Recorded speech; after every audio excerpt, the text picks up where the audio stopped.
స్వీకరించి నా రక్తంను పానం చేయవాడు నా యందును నేను వాని యందును ఉందును. చాలు. యేసు ప్రభు వారి యొక్క శరీర రక్తముల ద్వారా మానవుడు ఎక్కడుంటాడు? యేసు ప్రభునిలో ఉంటాడు. యేసు ప్రభుని యొక్క శరీర రక్తమును స్వీకరించు వాడిలో యేసు ప్రభు ఉంటాడు. ఎప్పుడైతే నీవు ప్రభు యొక్క శరీర రక్తముల కోసం ప్రాకులాడుతావో, దివ్య బలి పూజ జరిగిన ప్రతిసారి కూడా వెళ్ళి ప్రభువా నాకు నీ శరీర రక్తములు నాకు కావాలని తప్పిస్తూ ఉంటావో, అక్కడ ఉన్నటువంటి అంతరార్థం ఏమిటనగా నీవు ప్రభువునందు జీవించడం ప్రారంభిస్తావు. ప్రభువునందు జీవించడం ప్రారంభిస్తావు. ప్రభు ఏం చెప్పాడు? అపరిశుద్ధమైనటువంటి మన హృదయంలోనికి ప్రభు ఎప్పుడైతే ప్రవేశించడం ప్రారంభిస్తాడో నీ జీవితంలో తప్పు చేయడానికి భయపడతావు. ప్రభు ఎప్పుడైతే నువ్వు ప్రభువులో జీవించడానికి ప్రయత్నం చేస్తావో నీ జీవితంలో పొరపాట్లు చేయడానికి ముందుకెళ్ళవు. నువ్వు చేయవలసినది ఏమైనా ఉందంటే ఇదిగో తప్పించు. ప్రభు కోసం ప్రాకులాడు. ఆయన శరీరం కావాలి, నాకు ఆయన రక్తం కావాలి. ప్రతి ఆదివారం గుడికి వచ్చేవాళ్ళు చేయమ్మా. ప్రతి ఆదివారం గుడికి వచ్చేవాళ్ళు అబద్ధాలు చెప్పాకండి, ప్రభు ఇక్కడే ఉన్నాడు అడుగుతాడు. నువ్వు వచ్చావా అని అడిగాడు అనుకో ఇబ్బంది పడతారు. గర్వంగా పైకి ఎత్తండి గుడికి వచ్చే వాళ్ళందరూ. రాని వాళ్ళు ఏం బాధపడకండి, ఇప్పటి నుంచి రావడానికి ప్రయత్నం చేయండి. హల్లెలూయా. చాలా కోల్పోతాం ప్రియ దేవుని బిడ్డలారా. యేసు ప్రభు వారి యొక్క దివ్య రక్తము దివ్య శరీరము మనం ఎప్పుడైతే స్వీకరించడానికి వెళ్ళమో మనలో ప్రభు ఉండడానికి ఇష్టపడాడు. మనలోనికి ప్రభు రావాలి అంటే ఈ శరీరము ఈ దివ్య రక్తము మనలోనికి ప్రవేశించాలి. ఎప్పుడైతే నువ్వు దేవాలయంలోనికి వచ్చి ప్రభు యొక్క రక్తమును ప్రభు యొక్క శరీరమును స్వీకరిస్తావో నీవు వెంటనే ప్రభువులో జీవించడానికి ప్రయత్నం చేస్తావు. ప్రభు నీలో ప్రవేశించాలనుకుంటున్నావు వద్దనుకుంటున్నావా? ఎవరెవరు నాకు ప్రభు నాలో ఉండాలనే వాళ్ళందరూ చేద్దాం ఒకసారి. ప్రభు నాకు కావాలి అనే వాళ్ళందరూ చేద్దాం. గట్టిగా చెప్పట్లు కొడతాం అందరు. ఇక్కడ వచ్చే వారం నుంచి దేవాలయంలో ఇంతమందిని చూడాలి. నేను ఇంతమందిని చూడాలి. ఫాదర్ ఫోన్ చేస్తాడు, అప్పుడప్పుడు ఫాదరు ఫోన్ చేస్తాడు. చాలామంది ప్రభు యొక్క శరీర రక్తములు ప్రియ దేవుని బిడ్డలారా మనము ఆయనలో జీవించడమే కాదు, మనలో ఆయన జీవించడానికి వస్తాడు. మన కుటుంబంలోనికి ఎప్పుడైతే నీలోనికి స్వీకరిస్తావో ప్రభు నీ ఇంటిలోనికి ప్రవేశిస్తాడు. అవునా? నీ ఇంటిలోనికి ప్రవేశించినప్పుడు పవిత్రుడు దేవుడైనటువంటి ఈ యొక్క యేసు ప్రభు వారిని కుటుంబంలోనికి ప్రవేశిస్తే భార్యాభర్తల ముందు ఉన్నటువంటి సమస్యలు, తారతమ్యాలు, గొడవలు వీటన్నిటికి కూడా తావుండదు. ఇంకా చాలా ఉంది, మీకు తెలియదు. కానీ ప్రభు యొక్క శరీరమును ప్రభు యొక్క రక్తమును నీ హృదయంలోనికి ఎప్పుడైతే స్వీకరించి నీ కుటుంబానికి వెళ్తున్నావంటే నీలోనికి దేవుడు ఆల్రెడీ వచ్చి ఉన్నాడు. కాబట్టి అక్కడ వెళ్ళిన తర్వాత నీ భర్త ఎంత తిట్టినా నువ్వు పట్టించుకో. ఎందుకని ప్రభు నీలో ఉన్నాడు కాబట్టి ఓపిక, సహనము ఇవన్నీ కూడా చిన్నగా వస్తాయి. కానీ ప్రతిరోజు కూడా ప్రతి అవకాశం ఉన్న ప్రతిసారి కూడా ఈ ప్రభు వారం రోజుల పాటు నువ్వు పనులు చేసుకోవడానికి శక్తిని ఎలా ఆదివారం రోజున ప్రభు నాలో ఉండి ఈ వారం అంతా కూడా నాకు కావలసినటువంటి శక్తి దేవుడు వసగుతాడు. నాకు కావలసినటువంటి సమస్యలన్నింటినీ కూడా తొలగిస్తాడు. నా జీవితంలో ఉన్నటువంటి పొరపాట్లన్నింటినీ కూడా మన్నిస్తాడు. నా కుటుంబంలోనికి ప్రవేశించడమే కాకుండా నా బిడ్డలను కూడా ఆయన మార్గంలో నడిపించుకుంటాడు. హల్లెలూయా, హల్లెలూయా. మర్చిపోవద్దు ప్రియ దేవుని బిడ్డ. అయితే నువ్వు స్వీకరిస్తావో నీలోనికి దేవుడు స్వయాన వస్తాడు. నీలోనికి వచ్చినటువంటి దేవుడు నీ కుటుంబానికి చేరుకుంటాడు. నీ కుటుంబానికి వచ్చినటువంటి దేవుడు నీ కుటుంబ అవసరతను తీరుస్తాడు. నీ కుటుంబ అనారోగ్యమును తీరుస్తాడు. నీ కుటుంబంలో ఉన్నటువంటి సమస్యలకు పరిష్కారం చూపెడతాడు. ఇది మానవుడు చేయాల్సినటువంటి పని. అందుకనే ప్రభు మన యొక్క జీవితంలో తన రక్తాన్ని అందరూ కూడా పుచ్చుకోవాలని. ఎందుకు చనిపోయాడా, చనిపోవాల్సిన పని ఏముంది అని అనుకోవచ్చు చాలా మంది. కానీ తను చనిపోయినటువంటి ఉద్దేశము మానవుణ్ణి ప్రశాంతంగా ఉంచడానికి తన యొక్క పాపముల కొరకు తను ఎప్పుడు ప్రశాంతత లేకుండా ఉంటాడు. పాపం ఉన్న చోట ప్రశాంతత ఉండదు. ఉదయము భార్యతో గొడవపడ్డావు, లేదా భర్తతో గొడవ పడ్డా, రోజంతా కూడా ప్రశాంతత పోతుంది. పొద్దున్నే గొడవాడి చూడండి, ఫాదర్ చెప్పాడు గొడవాడి చూడమని చెప్పి మళ్ళీ రేపు పొద్దున్న స్టార్ట్ చేయరు. అట్లా కాదు. ఎప్పుడన్నా నీ కుటుంబంలో పొద్దున్న గొడవ ఆడారనుకో, ఆ రోజు అంతా కూడా నీలో ప్రశాంతత ఉండదు. ఇది నిజం. ఎందుకంటే ఆ రోజంతా కూడా సైతాను నిన్ను డిస్టర్బ్ చేయాలని నిర్ణయించుకుంది. ఆ రోజంతా కూడా ప్రభువు లేకుండా చేసుకున్నాం. ప్రభు ఉంటే ఏమవుతుంది? సమాధానం వస్తుంది. హల్లెలూయా, హల్లెలూయా, హల్లెలూయా. అందుకనే మనం యేసు ప్రభు మనలో జీవించాలి అంటే, యేసు ప్రభునిలో మనం కూడా ఉండాలి అంటే మనం చేయాల్సినది యేసు ప్రభు వారి యొక్క దివ్య రక్తమును, దివ్య శరీరమును ప్రతిసారి స్వీకరించడానికి ప్రాకులాడాలి, ప్రయాసపడాలి. మరి ఇంకొకటి మనం చూస్తాం, ఎందుకు ఇలా చేయాలని ప్రభు నిన్ను నన్ను డిమాండ్ చేస్తున్నాడు. నువ్వు ఖచ్చితంగా నువ్వు స్వీకరించాలి నా దివ్య రక్తం అంటాడు, ఖచ్చితంగా నా శరీరంను భుజించాలంటాడు. ఎందుకని? అపోస్తుల కార్యాల్లో ఈ మాట చెప్తాడు. అపోస్తుల కార్యాలు 20వ అధ్యాయము 28వ వచనం. అపోస్తుల కార్యాలు మీ విషయమై జాగ్రత్త పడు, పవిత్రాత్మ మీకు అప్పగించినందున జాగ్రత్తగా చూసుకొనుడు. దేవుడు తన సొంత కుమారుని రక్తము ద్వారా తన సొత్తుగా చేసుకొనిన దైవ సంగమునకు కాపరులుగా ఉండు. చాలు. ఎందుకు నిన్ను డిమాండ్ చేస్తున్నాడు? నా శరీరమును నా రక్తమును మీరు ఆరాధించాలి, నా రక్తమును స్వీకరించాలి, నా శరీరమును భుజించాలి అంటే నిన్ను నన్ను కొనుక్కున్నాడు. నీకు హక్కు లేదు. ఇంకా నీ జీవితం మీద నీకు హక్కు ఉండదు, ప్రభువుకు హక్కు ఉంటది. దేవుని యొక్క హక్కుకు నువ్వు అంతరాయం కలిగించకూడదు. నిరంతరాయంగా తాను ఇచ్చినటువంటి పవిత్రాత్మను మనం పొందాలి. ఈ పవిత్రాత్మ ద్వారా, అందుకనే ప్రభు అపోస్తుల కార్యాలు ఏం చెప్తున్నాడు? నువ్వు జాగ్రత్తగా ఉండాలి, దేవుడు వర్షాన్ని కురిపిస్తాడు. ఇప్పుడు చూడు, ప్రభు చివరి దశలో ఉన్నాం కాబట్టి ప్రభు నిన్ను నన్ను కొన్నాడు. ఈ కొన్నదానికి మనందరం కూడా సాక్షులం. ఏం చేద్దాం మరి? ఇది 4వది. 5వది, ప్రియ దేవుని బిడ్డలారా, ఎఫెసీయులకు రాసిన లేఖ 2వ అధ్యాయం 13వ వచనం తీయండి మా తొందరగా. క్రీస్తు రక్తము వలన ఎక్కడికి? దేవుని సమీపమునకు తీసుకొని రాబడ్డారు. యేసు ప్రభువు యొక్క రక్తము ద్వారా మానవుడు దేవునికి దగ్గర అయ్యాడు. గుర్తుపెట్టుకోండి, మానవుడు పాపము అనే ఊబిలో పడిపోయి పాపములోనే చనిపోతాడేమో అని చెప్పేసి మొదట్లో దేవుడు కూడా భావించాడు. ఆదాము ఏమో పాపము ద్వారా, తర్వాత చేసేటువంటి పాపముల ద్వారా ఇలా అనుకున్నారు. కానీ యేసు ప్రభుని యొక్క రక్తము ద్వారా దేవుడి యొక్క సన్నిధానంలోనికి మళ్ళీ రాబట్టుకున్నాడు. హల్లెలూయా, హల్లెలూయా, హల్లెలూయా. ఈ దేవుని బిడ్డలారా, మర్చిపోకండి, ఏదో మనం దేవాలయానికి వస్తున్నాం అంటే మన స్వశక్తితో కాదు. దేవుడు రాబట్టుకున్నాడు తన రక్తము ద్వారా. దేవుని యొక్క రక్తము ద్వారా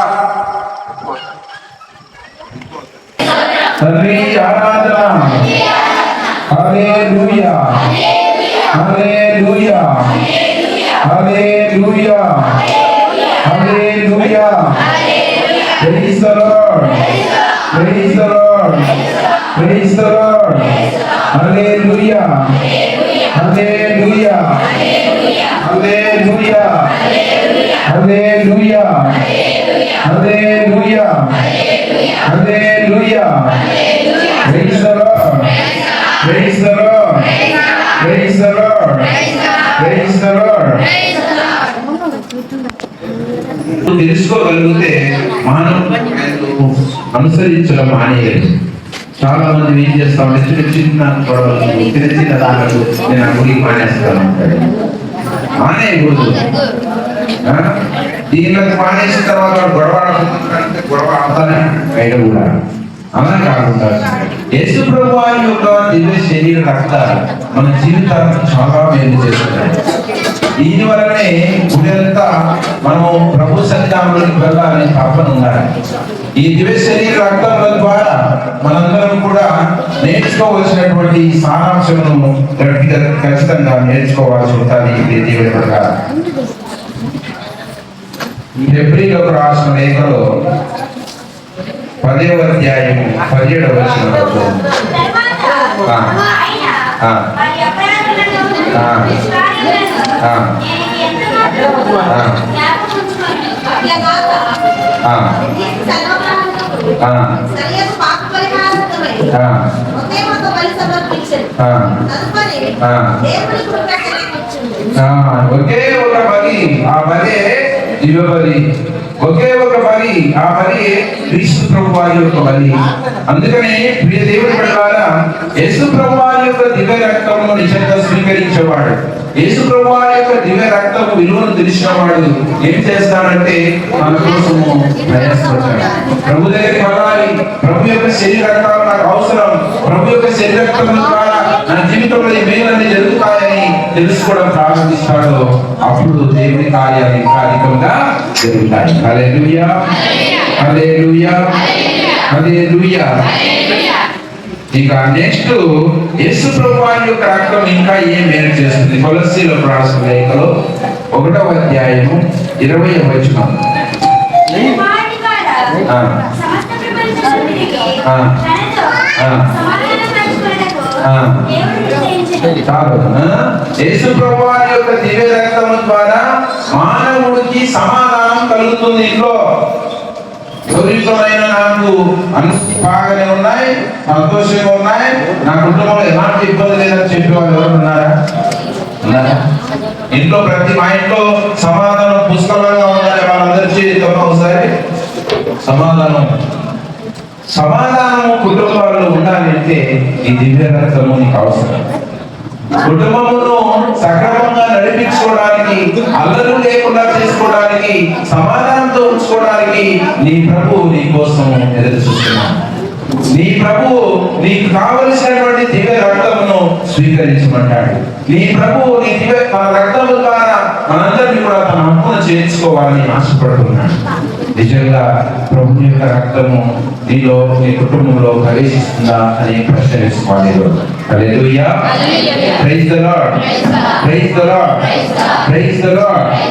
అందుకని ప్రియ దేవుని బిడ్డలారా, ఎప్పుడు కూడా ఈ లోకంలో జీవించేటప్పుడు అందరం బాగుండాలి అని అనుకుంటాం. ఇంట్లో బాగా పెళ్లి చేసుకునేటప్పుడు గురువు చెప్తాడు, కష్టంలోను, సుఖంలోను, వ్యాధిలోను, ఏంటంటే అన్ని దాంట్లోనూ జాగ్రత్తగా నీవు నేను నీవు నావు అని చెప్పేసి చెప్పుకుంటా ఉంటాడు. కానీ సంవత్సరం పొడుగున బాగానే ఉంటాడు ఆయన కూడా. తర్వాత మొదలవుతాయి అంతా. ఎందుకు తెలుసా? నువ్వు వివాహం రోజున దేవుని సన్నిధానంలోకి వచ్చి వెళ్ళిన తర్వాత మళ్ళీ నీ భర్త గుడికి రాడు. తర్వాత సంవత్సరం తర్వాత బిడ్డను దేవుడు కలిగించిన తర్వాత ఆ బిడ్డ జ్ఞాపకం కోసం వస్తావు. మళ్ళీ కనపడు. ఒకరు వచ్చి ఒకరు రాకుండా దేవుని యొక్క సమాధానం మనము ఇంట్లో పొందలేము. ఒకరు దేవుని యొక్క సమాధానానికి గురి అవుతే ఇంకొకడు దేనికి గురి అవుతున్నాడు? సైతాను శోధనలకు గురి అవుతున్నాడు. హల్లెలూయా. అందుకనే ప్రియ దేవుని బిడ్డలారా, హెబ్రీయులకు రాసిన లేఖలో 9వ అధ్యాయం 14వ వచనంలో ఈ వాక్యం ఉంటుంది. అట్లయినచో నిత్యుడగు ఆత్మ ద్వారా తనను తాను దేవునికి నిర్దోషంగా అర్పించుకొనిన క్రీస్తు రక్తము నిత్య క్రియలను విడిచి సజీవ దేవుని సేవించుటకు మన అంతఃకరణలను శుద్ధుని ఎంతగానో శుద్ధి చేయను కదా. హల్లెలూయా. చూడండి, మనలో ఉన్నటువంటి ప్రతి ఒక్క అశుద్ధపు క్రియలన్నింటినీ కూడా తీసివేస్తుంది ఈ యొక్క రక్తం. వాక్యంలో మనలో ఉన్నటువంటి అశుద్ధ క్రియలు అంటే ఏంటి చెప్పు? ప్రతి ఒక్కరి ఇంట్లో కూడా, ప్రతి ఒక్క సమాజంలో కూడా, కుటుంబాల మధ్య, కుటుంబంలో ఉన్నటువంటి వ్యక్తుల మధ్య ఎలాంటి అశుద్ధ క్రియలు చేస్తున్నారు ఒకసారి గుర్తు చేసు. అలా ఉంటుంది. అందుకని ప్రియ దేవుని బిడ్డలారా, ఎప్పుడు కూడా మర్చిపోవద్దు మీరు. ప్రభు యొక్క రక్తము చాలా గొప్పది, విలువైనది, మనందరినీ కూడా శుద్ధి చేస్తుంది.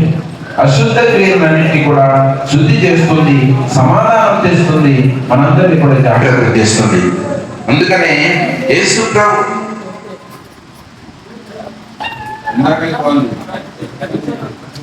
యేసున్నాడు. మనలో ఉన్నటువంటి అశుద్ధ క్రియలన్నింటినీ తీసివేస్తున్నాడు, కడిగి వేస్తున్నాడు. అందుకనే మనము శుద్ధి చేయుటకు మనం హెబ్రీయులకు రాసిన లేఖలో 13వ అధ్యాయము 12వ వచనంలో ఒక మాట ఉంది. యేసుని రక్తము ఈ కారణమునే తన రక్తంచే ప్రజలు పాపముల నుండి శుద్ధి అమర్చుటకు యేసు కూడా సకల ద్వారములకు వెలువలనే మరణించాడు. యేసు ప్రభు వారి యొక్క ఈ కారణం చేత, ఏ కారణం చేత, మానవుల యొక్క పాప పరిహారం చేత మానవుడు ఇబ్బంది పడుతున్నాడని, కుటుంబంలో శాంతి సమాధానం లేక జీవిస్తున్నాడని తన రక్తమును దారవేయాల్సి వచ్చింది.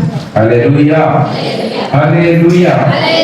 అందుకనే ప్రియ దేవుని బిడ్డలారా, మనము ప్రభు యొక్క దివ్య శరీర రక్తముల కోసం ఎప్పుడైతే ప్రయాసపడుతూ ఉంటామో, ఆయన యొక్క రక్తము మనల్ని జాగ్రత్త చేస్తుందని తెలుసుకుంటాము, ఆయన రక్తము నా జీవితాన్ని మార్చేస్తుందని అర్థం చేసుకుంటాము, ఆయన ప్రేమను అర్థం చేసుకున్న వాడివి అవుతాడు. నువ్వు అలా కాకుండా నేను దేవుడిని ప్రేమిస్తున్నాను కాబట్టి దేవుడు నన్ను ప్రేమించాలి, నువ్వు కాదు దేవుడిని ప్రేమించి, ముందు దేవుడే నిన్ను ప్రేమించాడు.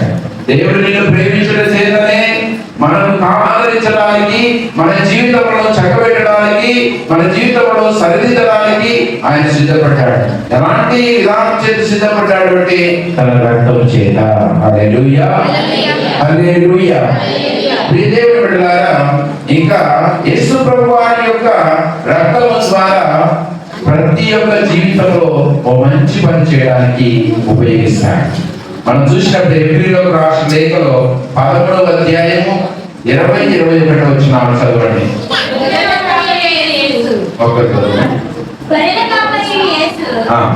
మన ప్రభువును నిత్య నిబంధన సంబంధముకు రక్తమును బట్టి మృతుల్లో నుండి లేపిన సమాధానకర్తయైన దేవుడు యేసుక్రీస్తు ద్వారా తన దృష్టికి అనుకూలమైన దానిలో మరలో జరిగించుచు ఉత్తమ విషయములను పొందుపరచును గాక. ఉత్తమ విషయములను పొందుపరచును. ఆయనకు ఏది ఇష్టమగునో అది యేసుక్రీస్తు ద్వారా మన యందు మనర్చును గాక. హల్లెలూయా. కుటుంబంలో అన్ని బాగా జరగాలనుకోవడము సమంజసం.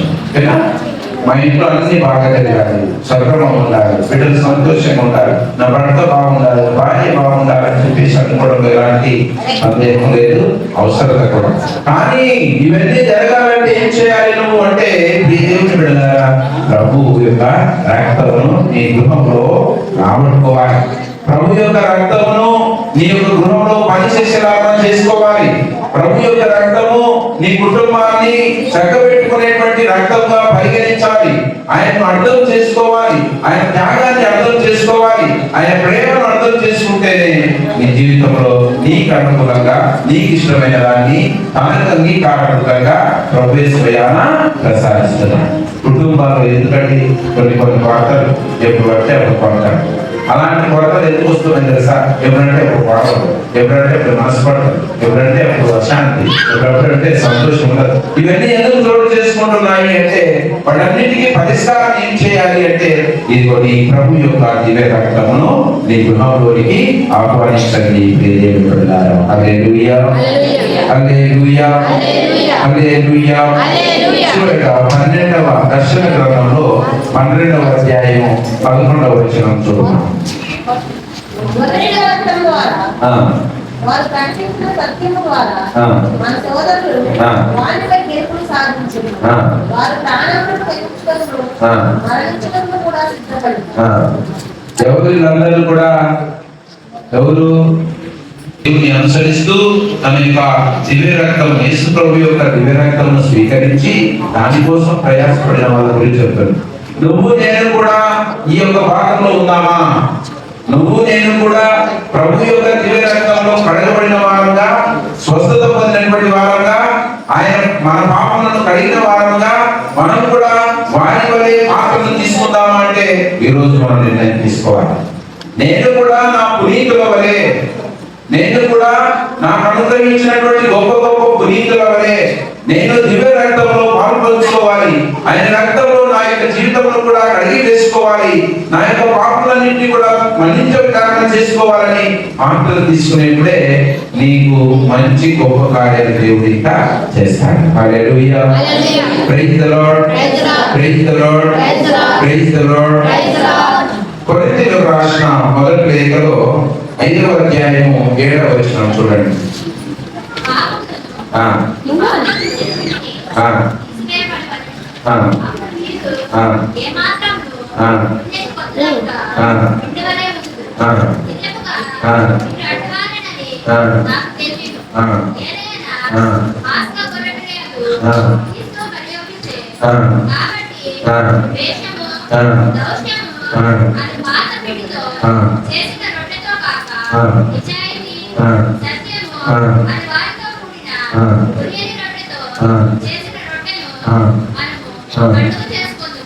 యేసుని రక్తము, ఈ ఒక వాక్య అర్థాన్ని యొక్క అర్థం లేదు. యేసుని యొక్క రక్తం అనేది మనకు పాపాలు ఇస్తుంది. ఈరోజు మనం నిర్ణయం తీసుకున్నాం, ప్రభు యొక్క రక్తంలో పాల్గొంచుకున్నటువంటి బిడ్డలుగా నిత్యము, ఏదో ఈ రోజు కూడా జరుగుతున్నాయని మనం వచ్చి పాల్గొన్నారు, నిత్యము తన కోసము ప్రయాసపడాలి. మాటలు వస్తాయి, నిద్ర వస్తాయి, పట్టించుకోవద్దు. ప్రభు సన్నిధానంలోకి వెళ్ళేటప్పుడు ప్రతి ఒక్కరు కూడా బాధ్యత తీసుకోవాలి.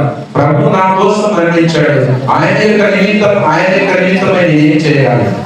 ప్రభు నా కోసం తన రక్తాన్ని దారిపోశాడు, ఆయన కోసం నేనేం చేస్తున్నాను అనే విధానం రావాలి మానవుల్లో. అప్పుడే దేవుడికి నీకు మధ్య సంబంధము పెరుగుతుంది. నువ్వు ఏదో గుడికి వచ్చినావు, వెళ్ళిపోయావు, ఆ రోజు పూజ చేసుకుంటాడు, వెళ్ళిపోతాడు, నేను వెళ్ళినా వెళ్ళకపోయినా పూజ అలా కాదు. ప్రభు తన యొక్క యాంత్రికుల ద్వారా తన శరీర రక్తాలను మనకు అందజేస్తున్నాడు. తన యాంత్రికుల ద్వారా మన జీవితాలను, మన జీవితంలో ఉన్నటువంటి పాపములను తుడిచివేయటకు, మరణించుటకు తన యాంత్రికులను ఉపయోగిస్తున్నాడు. దానిలో భాగంగా నువ్వు కూడా ఉండాలి.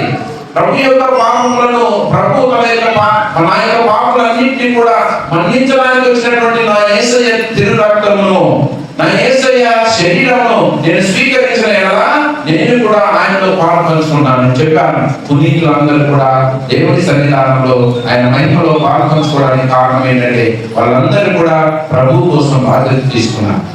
ప్రభు మరణించాడు, 33 సంవత్సరాలకే మరణించాడు. తర్వాత ప్రభు యొక్క సాక్షుల్లో మారారు. ఎలా మారారు? ఎన్నో భయాందోళనలు, ఎన్నో నిందలు, ఎన్నో అవమానాలు పొందినప్పటికీ కూడా నా ప్రభు యొక్క శరీరం, నా ప్రభు యొక్క రక్తం అనేది నా కోసము చిన్నపడింది కాబట్టి నేను కూడా ఆయన కోసము నా జీవితాన్ని ఎంతలో కొంచెం నేను రక్తం చిందించమని చెప్పగా ఆయన యొక్క సేవలో పాల్పంచుకొని, ఆయన యొక్క విధానాల్లో పాల్పంచుకొని ప్రభు కోసం నేను ప్రయాసపడతానని చెప్పేసి నేను ఈరోజు తీసుకోవాలి. ఇవన్నీ తీసుకోవడానికి ప్రభు మన అందరికీ కూడా ఒక గొప్ప సూచన ఇస్తాడు. ప్రభు నాతో ఉండాలి అని చెప్పేసి ఎప్పుడైతే నువ్వు ఆలోచిస్తావో, ప్రభు నాతో ఉండడానికి నువ్వు చేయాల్సిన పని ఏంటంటే నీ దేవుని కూడా ఆయన రక్తమును నీవు ఎప్పుడు కూడా ఆరాధిస్తూ ఉండాలి. హల్లెలూయా, హల్లెలూయా, హల్లెలూయా.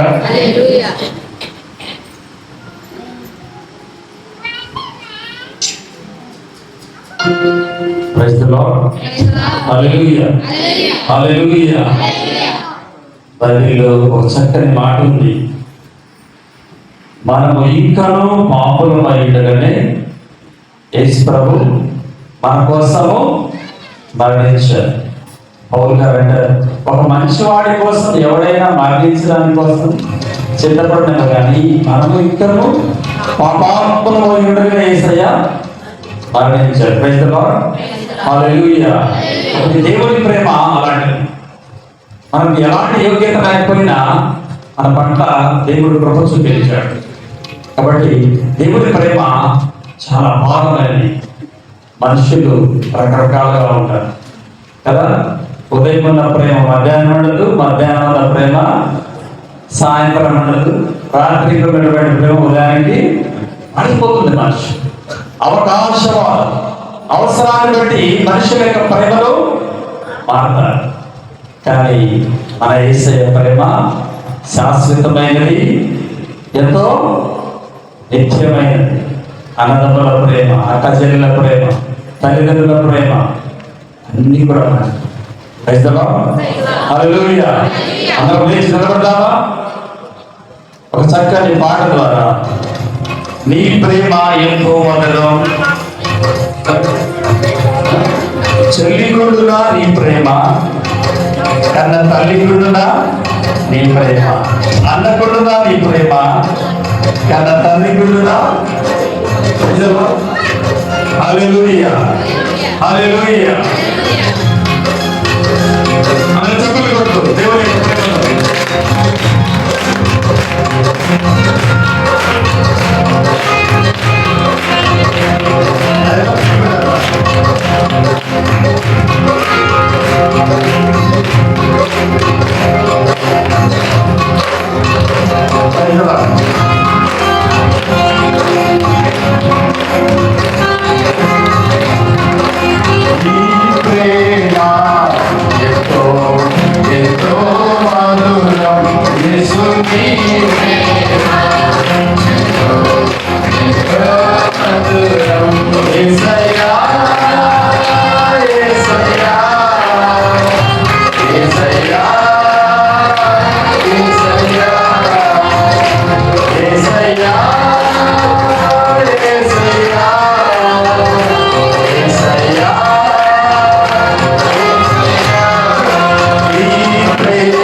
చెల్లిద్దాం.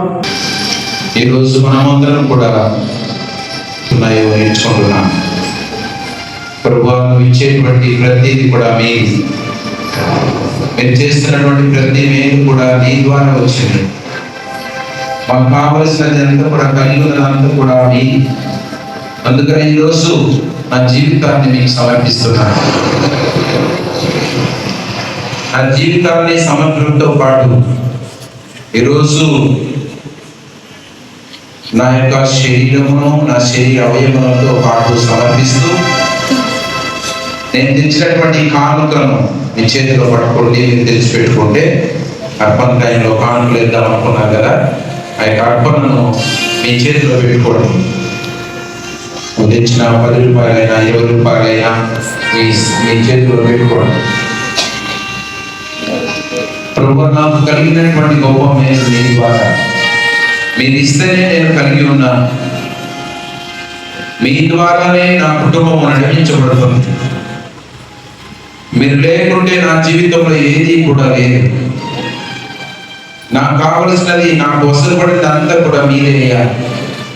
ఇదిగో నా యొక్క శరీరంలో, నా శరీర అవయవాలను సమర్పిస్తున్నప్పుడు మీరు ఇచ్చినటువంటి ప్రతిదీ కూడా నేను తిరిగి మీకు చెల్లించాలి. లేచి నిలబడండి, పర్వాలేదు, లేచి నిలబడండి, మోకరించలేదు. నీ యొక్క హృదయము మీద చేసుకోండి. నీ హృదయాన్ని దేవునికి సమర్పిస్తున్నావు. ఒక చేతిలోనేమో దేవునికి చెల్లించవలసినటువంటి కానుకను ఇస్తున్నాను. ప్రభువా, నా హృదయాన్ని నీ దివ్య రక్తములను సమర్పిస్తున్నాను.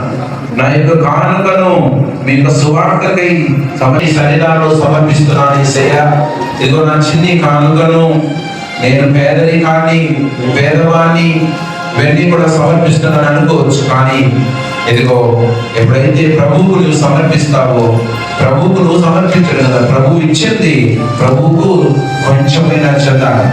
నిన్నటి రోజు ఆదివారం రోజు అన్నమధ్య వాక్యములు పండుగ చేసుకున్నాం. అన్నమధ్య వాక్యములు ఆ యొక్క సంపదను 3 భాగాలుగా విభజించేవారు. ఒకటి దేవుడికి, మొట్టమొదటిగా దేవుడికి ఇచ్చేస్తారు. రెండవది పేదలకు, మూడవది తన యొక్క కుటుంబ పోషణ. ఈరోజు నువ్వు కూడా దివ్య రక్తముకు సమర్పించేటప్పుడు నా హృదయాన్ని, నా కుటుంబాన్ని ప్రభువానికి సమర్పిస్తున్నాను. దానితో పాటు మీరు నాకు ఇచ్చినటువంటి దానిలో ఈ చిన్ని కానుకను అర్పిస్తున్నాను యేసయ్యా. దీని ద్వారా నా యొక్క కుటుంబంలో శాంతి, సమాధానము, సంతోషము అభివృద్ధి పరిచి యేసయ్యా అని ప్రార్థన చేసుకో. నువ్వు వేసిన చిన్ని కానుక కావచ్చు, నీకు స్తోమత కలిగి ఆ యొక్క చిన్ని కానుకలు ఇచ్చేయచ్చు, కానీ దేవుని చేత ఎక్కువగా స్వీకరించబడదు. దేవుడు చేసినటువంటి ఒక గొప్ప మేలు ఈరోజు ఆధ్యాత్మికంగా నువ్వు బలపడటానికి దేవుడు చేసేటువంటి మేలులను గుర్తు చేసుకోవాలి. ఈరోజు ఆధ్యాత్మికంగా ఎదగడానికి మీ విచారణ గురువులు ఎంతో శ్రద్ధ తీసుకొని ఈ యేసు ప్రభువారి యొక్క విలువను మీకు తెలియజేసి ఉన్నారు, తన రక్త విలువను మీకు తెలియజేస్తున్నారు. కాబట్టి ప్రియ దేవుని బిడ్డలారా, ప్రభు చేసినటువంటి మేలకు గాను కృతజ్ఞతలు తెలుపుదాం. ప్రభు చేసినటువంటి మేలను ప్రతిసారి కూడా మనం గుర్తుకు చేసుకుంటూ వందనములు సమర్పిస్తున్నాం. రాబోయే కాలంలో ప్రభు యొక్క సేవలో, ప్రభు యొక్క దివ్య రక్తములో మనందరం కూడా ఎదిగే భాగ్యాన్ని ప్రసాదించమని ప్రభువుని అడుగుదాం. ఆ యొక్క ప్రభు యొక్క విధానాలను మనం సక్రమంగా పాటించలాగిన దేవుడిని మనకు శక్తిని ప్రసాదించమని అడుగుదాం. నీవు చేసిన ఉపకారములకు నేనేమి చెల్లించినయ్యా? నా శరీరమును, నా రక్తమును, నాకున్నటువంటి ప్రతి దానిని కూడా మీకు సమర్పిస్తున్నానయ్యా. నాకున్నటువంటి పేదరికాన్ని, నాకున్నటువంటి అనారోగ్యాన్ని, నాకున్నటువంటి సమస్యలను మీకు మాత్రమే సమర్పిస్తున్నాను యేసయ్యా అని మనందరం కలిసి ఈ యొక్క పాటను పాడుకుంటూ పాడిన తర్వాత చివరి ఆశీర్వాదం తీసుకొని ముగించుకుందాం. హల్లెలూయా, హల్లెలూయా.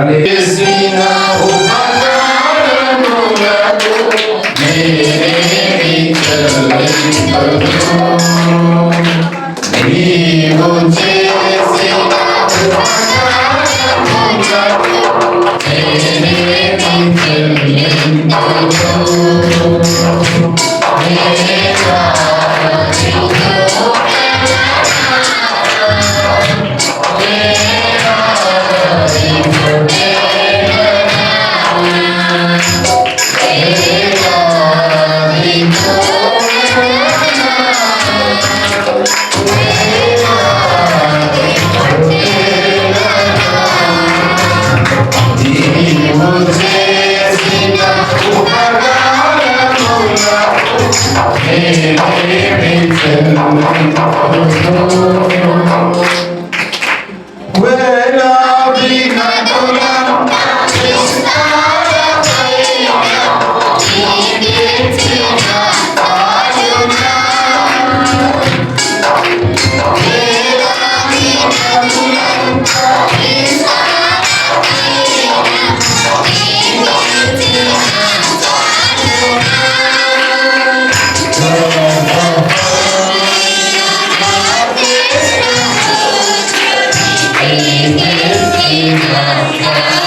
చివరి ఆశీర్వాదం కోసం ప్రభు వారిని తీసుకొస్తున్నప్పుడు మీరు దయచేసి మీకున్నటువంటి ప్రతి ఒక్క కోరికలను విన్నపములను ఈరోజు మనం అర్పించినటువంటి విన్నపములను సర్వోన్నతుడగు దేవా, ఈ రాత్రికాల సమయమున మీ దివ్యరక్తము చేయి మమ్ములను మా కుటుంబములను దయతో దీవించుమని, దయతో ఆశీర్వదించుమని యేసయ్యా నీ దివ్యరక్తములో మీ కుటుంబములలో చెందినటువంటి రక్తము ద్వారా ఈ మీ బిడ్డల మనవులను దయతో ఆలకించుమయ్యా. ఈ దివ్యరక్తము చే మా పాపములను కడిగివేసి ఈ సమాధానమును శాంతిని దయచేయుమయ్యా.